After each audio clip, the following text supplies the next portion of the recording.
Well, welcome in, everybody. It's great to be with you tonight. I'm Dave Raymond, and fresh out of the makeup chair, CJ Nikowski joining us as well.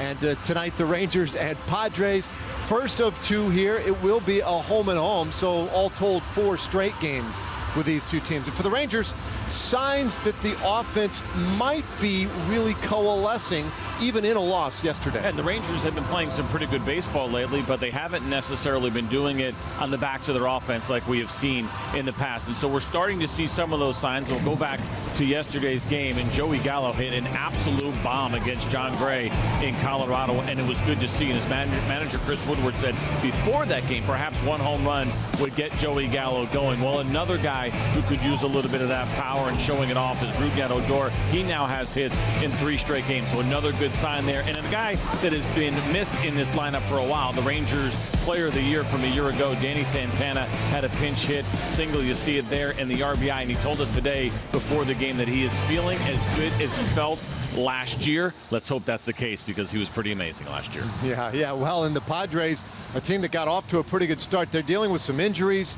There are some disappointments so far for them, but one player who has not disappointed for sure has been Tatis Jr. Yeah, everybody who watches Major League Baseball and covers the game knows about Fernando Tatis Jr. We saw him last year, and he made his impact right away, and he has picked up where he left off and then some. You can see the numbers and the ranks and where he is right now. He is on pace as a shortstop to hit better than 50 home runs. Now, of course, we have the shortened season this year, but if he were to do that over a course of a full season, it's only happened twice in our game's history from a shortstop. Ranger fans will remember it, 2001 and 2002, when Alex Rodriguez. Just about ready for the first pitch. So let's look at this Padres lineup with Trent Grisham leading it off in center, Fernando Tatis Jr., the shortstop, Manny Machado at third, Hosmer, Ty France, and Jake Cronenworth in the middle of the order. Our old friend Jurickson Profar in left, Josh Naylor in right, Austin Hedges does the catching and bats ninth.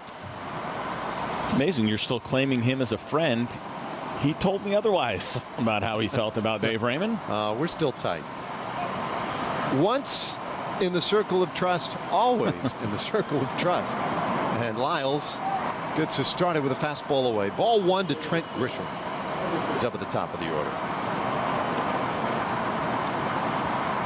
Go ahead and take a look at the numbers this season, brought to you by Steel for Jordan Lyles. See that 1-1 record, ERA just over 6, but as we talked about, a lot of that damage came early in games for him. And we'll also take a look at that arsenal: 4-seam fastball, curveball, and changeup. The secondary pitches, the curveballs, the changeups for him so far, they've been actually very, very good. Just a .211 batting average on the curveball. The Oakland A's.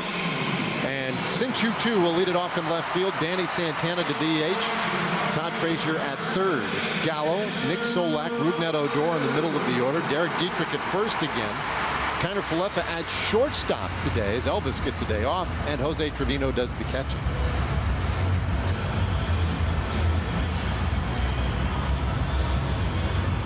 So it's Zach Davies, the right-hander, that's on the mound tonight for the San Diego Padres. There's his season numbers, brought to you by Steel. Very nice start to his season, just 3 walks in his 22 2/3 innings.